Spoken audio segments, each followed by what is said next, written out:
مجید میں اللہ تعالیٰ نے رمضان میں زوجہ کے قریب جانے سے صحابہ کو منع کیا تھا. بڑا دلچسپ واقعہ ہے.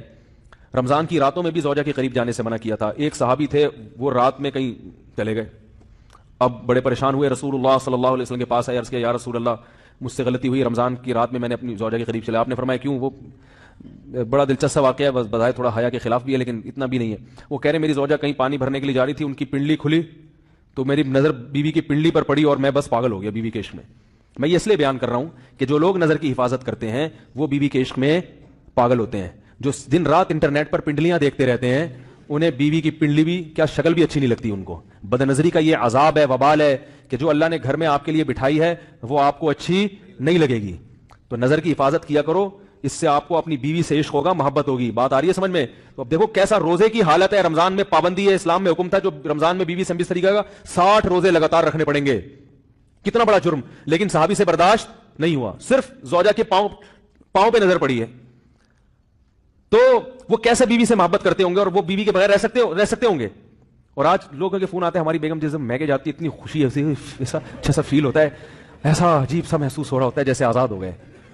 تو میں کہتا ہوں ظاہر ہے اب تمہیں موقع مل گیا کنڈی لگانے کا, ٹھیک ہے نا, اور یہ آنکھ مٹکے کرنے کا, تو خوش تو ہوگے.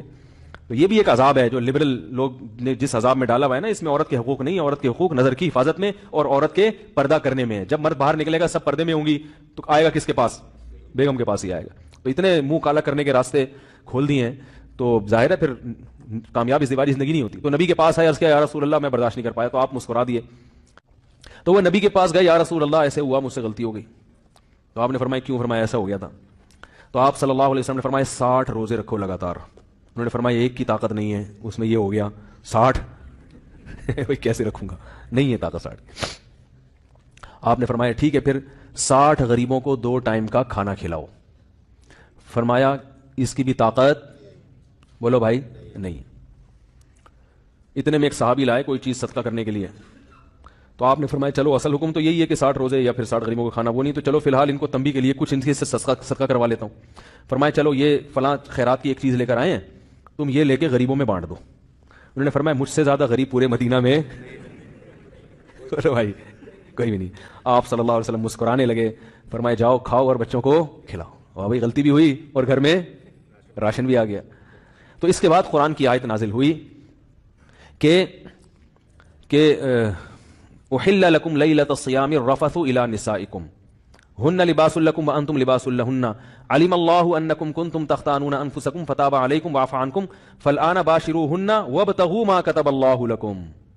فرمایا اللہ کو پتا ہے کہ تم اس حکم پر عمل نہیں کر سکتے, لہٰذا رمضان کی راتوں میں تمہیں اپنی بیوی کے پاس جانے کی اجازت ہے, لہذا ان کے پاس جایا کرو اور اس اولاد کو تلاش کرو جو اللہ نے تمہارے مقدر میں لکھ دی ہے. قرآن جہاں بھی بیوی سے ریلیشن قائم کرنے کی بات کرتا ہے اولاد کا ذکر لازمی کرتا ہے, یعنی تلاش کرو اس اولاد کو جو اللہ نے تمہارے لیے لکھ دی ہے. ما کتب اللہ لکم, ما کتب اللہ علیکم نہیں ہے. علا کا مطلب تمہارے خلاف, لکم کا مطلب تمہارے فائدے کے لیے. لام عربی میں نفع کے لیے آتا ہے, علا عربی میں ضرر اور نقصان کے لیے آتا ہے. فرمایا یہ نہیں کہ اس اولاد کو تلاش کرو جو بطور پینلٹی کے اللہ نے تمہارے متھے لگا دی ہے, جو اللہ نے تمہارے فائدے کے لیے لکھ دی ہے. اس سے پتہ چلتا ہے اسلام اولاد کی کثرت پہ کس قدر حریص ہے. بات آ رہی ہے اور بھی اس بارے میں آیتیں ہیں قرآن مجید کی, مگر میں اب زیادہ تفصیل میں نہیں جاؤں گا. کچھ آیتیں رہ گئی ہیں, کچھ احادیث رہ گئی ہیں, تو وہ انشاءاللہ پھر اگلے